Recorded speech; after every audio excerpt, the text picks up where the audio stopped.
Everyone, so finally I'm able to do this video. I have already done this video a couple of weeks back, but after showing it to a few people before I was thinking of uploading it, I was advised to just do it over because I left some important details out, some that I was just too much in pain to notice, and also someone commented the fact that I came on a little too soft. So this video this birth vlog video is going to be concentrating on the negative part of my birth story. I was really hoping that I wouldn't have to do one of these videos. As I said in a previous video, I think it's entitled Why Choose a Home Birth or something like that. I was really trying to avoid obstetric violence, and the fact that I wasn't able to, it's a really big disappointment because I've been reading articles, I've been watching videos of people who talked about their experience, I've been reading blogs, and just deepening my knowledge of what's going on around the whole world, actually. But there are some countries where this type of violence happens more frequently. It does happen quite often in Italy as well, and after hearing story after story about what they have gone through and what was done to them without their consent, or just a lack of medical care, I was so discouraged to have my baby in a hospital. And during my whole pregnancy, I was dreading that moment, not for the pain of birth itself, but because of the fear I had of what might happen. And what really convinced me actually to have a home birth, besides the fact that I really liked the idea, was the fact that due to COVID, they would have not allowed Army to be present during the birth, which this thing then changed the very month Remy was born in, but at the time I did not know that. So we decided to have a home birth. Anyway, it was really late in my pregnancy when we made this decision, so I didn't really get to know the midwives that well. I just went to the nearest clinic where they offer this service, the nearest one to our house, and we met I think 2 or 3 times, and they made it sound so nice that any decision would be mine. They were there to make me feel comfortable, how they didn't do certain procedures or practices that I disliked. So May 9th at 4 a.m. my water broke, and we called one of the midwives because I had to assist me at my home. So we called the head midwife, I guess that's what she is, and she took forever to get to our house. She only lives about 20 minutes away, and I think it took her over an hour and a half to get here. And I don't know what the problem was. We had kind of a disagreement about something, or more than a disagreement, I was just trying to ask her professional opinion regarding a matter. I'm not even going to get into detail about what it was, but I wanted her professional opinion, and she rudely answered that she couldn't be held responsible for a decision. And it wasn't that I was going to hold her responsible. I just wanted to know her professional opinion about, what to do for a certain matter. Anyway, and my husband was there, Army, and he told her that she was not making us feel comfortable with her attitude. And anyway, I was not comfortable at all with her. She said several things that made me really feel like I was not going to be cared for. So she told me to stop counting contractions. At the time, I was counting contractions, as soon as they started, just to have some kind of idea. And I know that every person has their own experience, but just to have an idea. As far as I knew, that's what you were supposed to do, was time your contractions to see how far you're progressing. That was one thing I thought I was supposed to do, and she told me to stop. When I was trying to document my feelings or how things were going along with my phone, with my camera, she told me to stop. She didn't like me trying to record what was going on. We were feeling the heartbeat, and I just wanted to tape, my stomach, and I wasn't even going to tape her in the recording. I was just going to tape my stomach as she monitored Remy's heart, because to me it was something special, and she was really weirded out by that. She didn't want me to do it. I did it anyway. So she finally left because she said it would be a while before things really progressed. So she left. Then she came back, and she wanted to see how far I dilated, and it was pretty uncomfortable, but it was manageable. And I have a really high tolerance of pain, so when I'm even when I'm in deep distress, physically speaking, A lot of people just don't even notice how much I'm hurting because I just managed it so well. Yeah, this was manageable. Then she left again. And a few hours later, the second midwife came and she wanted to see how far I dilated again. And I'm not kidding. I mean, it hurt so bad. It was so painful that I begged her to stop and she just kept going. And I literally had to move off my couch and away from her because she wouldn't stop even if I repeatedly asked her to. So that made me super uncomfortable as well. I'm fast forwarding a lot of things because there's just like so much to say, but I'm just going to fast forward to the main things. She left. I think the only nice thing that she did was give me this sort of massage that she said it would help progress things. But then she finally left, and I was at home with Army and my mom and sister were there before. Then they left, and they came back when during the pushing phase. But anyway, I was trying to get through contractions, and I know that everyone's different. The only thing that worked for me was to walk around and even talk, especially when I would call people on the phone. And I know that people advise you not to be on your phone, but it really did help me to talk to people through contractions because I was focusing on what they were saying in my response rather than the pain of the contraction. And it wasn't like I was on my phone all day. I just did a few phone calls. I don't know, like 4 or 5 phone calls. But the rest of the time, I would mainly walk around or do circular motion standing up. That was the only thing that seemed to help. Sitting down and laying down, I just felt everything so much more intensely that that didn't help. Anyway, the second midwife comes back later on, and she monitors the baby's heartbeat, and then she just goes into my kitchen and says, "I'll be waiting here." And I didn't know what that meant. I didn't have guidelines. I didn't know how far I was progressing. I didn't know how far along I was. I didn't know what I should be doing other than dealing with contractions. And I didn't know what that meant, that she was going to wait in the kitchen for how long. And, so I went in there and I asked, what I should be doing. And she got up and she said, "Can I give you some advice?" And I said, "Sure." And she said, "I see that you're a really active person and you need to go lie down." By this time, my contractions had been 2 minutes apart, sometimes even 1 minute apart. So it was pretty crazy and they were super intense. Like I just said, lying down just made the pain worse.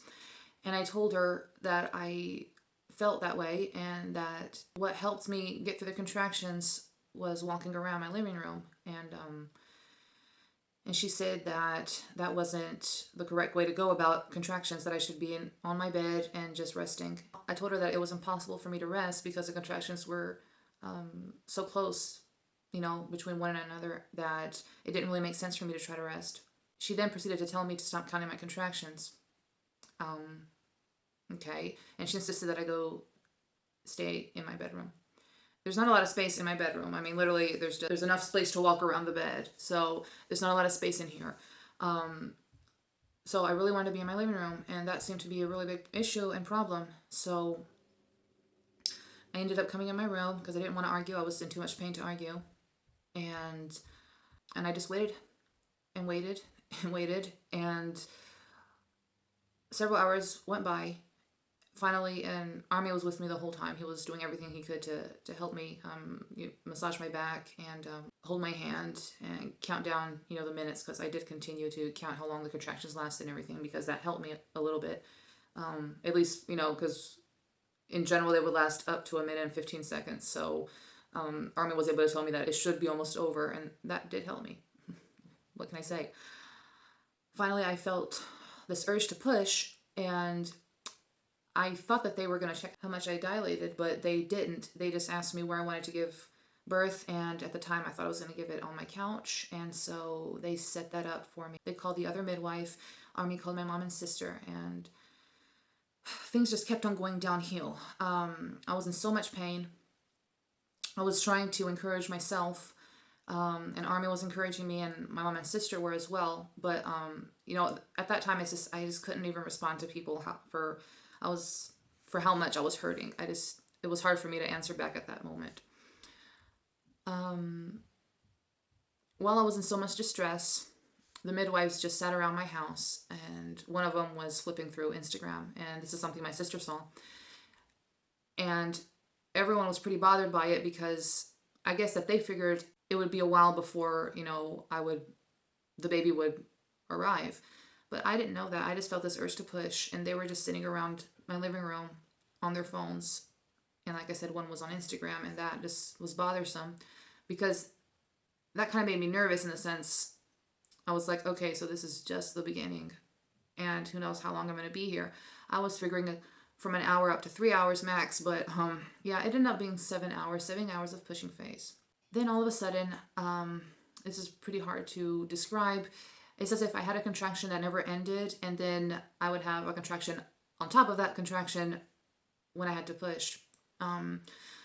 So when I pushed, this contraction, the pain was in my lower abdominal area. And it was like a pain that was just like forever lasting because it was like this contraction that never ended and then another contraction on top of that. And it was super painful. And I told them, I don't know what's going on. I don't know why it's so difficult. And they said, well, you just don't want to tear. I said, no, that doesn't have anything to do with it because I'm not even thinking about that at this time. They had no explanation for what was going on or why I was feeling this way. I was trying to explain it to them in several different ways, but they kept on saying that it was because I didn't want to tear and that I didn't want to push. So we tried several positions. Then they told me to sit on the toilet. Apparently that was, and I have heard that this can help the baby go down. So, I mean, I went in there and they told Army to go rest. They told my mom and sister to wait in the kitchen, and then they left me in the bathroom in the dark. And I was in so much pain, so much distress. And like I said before, I have a high tolerance of pain, but at that time I just felt like I had lost control, and that was really scary. And just to be there that way, I couldn't even get up, and it was very hard for me even to speak. So I just sat there, and for a moment I thought that I would have my baby alone in the bathroom. But what was happening behind the scenes, or at least, from what I could see, they went in the kitchen, they started opening my pantry and my refrigerator and cooking for themselves. And all this was in front of my mom and my sister. They were pretty shocked. They didn't really know what to say because you're at someone else's house. They would have gladly prepared them something to eat if they had to, if they had asked them. But I guess they were in shock, and they were also so concentrated on how I was doing that they didn't really feel like reprimanding them or anything. But they were pretty shocked at how freely they were cooking, and they took out my pans and my food, and they finished my peanut butter cups. And that was a brand that's pretty hard to find around here. And so anyway, I'm just going to fast forward. They finally took me to the bedroom. They said, we're going to have the baby on the bed. And they told my mom and sister to wait outside. They seemed pretty clueless. And this was what was scary. They seemed so clueless as to why I was having that abdominal pain. It literally felt like there was a knife stuck in my abdomen, and so that's what made it so hard. I felt like I was just driving the knife deeper and deeper as I pushed, so that's what that's what kept me from, I guess, giving it my all or whatever. So anyway, they got on to me several times, criticized me for not wanting to push, and I told them that I hadn't slept 4 nights prior to this moment due to acid reflux and other pregnancy issues that can happen. And I had told them repeatedly about this, and at the 5th time I told them, they said, well, why didn't you tell us? You should have told us. And I said, I did tell you, but they just acted like they had no idea. She kept on saying that you could see the baby's head, and then she would say she was mistaken, which doesn't make sense. Then they told me that I had to scream or the baby wouldn't come out. And I'm not a screamer. I don't scream when I'm in pain. I just concentrate on my breathing and get through it silently. So I didn't even know how to scream. I know that sounds crazy or stupid, I don't know, but I really did not know how to scream. So I did finally, and I got better at it each time. Okay, Remy finally came. It was a very precious moment. When they say that you forget the pain once the baby's there, that's absolutely true, because I really just felt numb all of a sudden because, I was just so happy to see him. The midwives did not want to cut the umbilical cord before 2 hours. I have mixed thoughts about that. I'm not really sure what to believe because I've read so many articles about when the best time is to cut the umbilical cord. So, but Something that upset me was the fact that the poor little guy pooped on me. And one of the midwives was apparently upset about it because they did not want to wash the baby before 24 hours. These were things that they had in their contract, and in order for them to come to your house, you had to kind of go along with their set of rules. All the other clinics were pretty much had pretty much the same way of thinking. So I don't think it would have changed anything if we had gone to another clinic, and plus they're pretty far away from where we're living. So anyway, this got her upset. One of the midwives, they decided to cut the umbilical cord because they had to go wash him. And the way that she picked him up and went to the sink, we have this bathroom in our room, and I saw her go to the sink and just wash him, and it upset me because she was very frustrated at this, and I think that was extremely insensitive and careless. And anyway, it was time to deliver the placenta, and as far as I read online, it was not going to hurt, so I wasn't worried. She tugged on the umbilical cord, and to this day, I can still remember that pain. Even more than giving birth to for me, but it was so painful. And it literally felt, and I don't know if this was real or it was just something that I felt, but what it felt like is that the placenta was still attached to me inside. And so I let out like this groan of pain, and they were like, "Why are you doing, like, what's the matter?" And I said, it really hurts. They look at each other, and they looked like they were literally panicking. They looked at each other, their eyes got big, they left the room, were whispering right outside the door. So, if I hadn't gone through all what I've gone through, 7 hours of pushing phase, I could have very well heard them. I was just so tired that I wasn't even able to do that. So they gave me a shot of oxytocin. I did not want it. I asked the midwife to not do it. She went ahead and did it anyway. I didn't have any strength, and at that moment I was alone in my room because Army had stepped out a second with the baby, and they did it anyway, even if I asked them not to. When they saw that that wasn't working either, like to help the placenta get out, they went in the kitchen a second. My mom and sister asked them how things were going, and they told them that for some reason I was hurting and they didn't know why. And so my mom and sister asked, "Well, should we go to a hospital?" Because at this point they were worried. And they said, "Wouldn't it be a shame to go to the hospital now?" Like at the very end. And my mom and sister were kind of threw off by her response, and the midwives rushed back in the room. My mom and sister were trying to look online and see, if this was an experience that other people have had. Should we rush to the hospital? Army was holding Remy at the time and trying himself to understand what the situation was.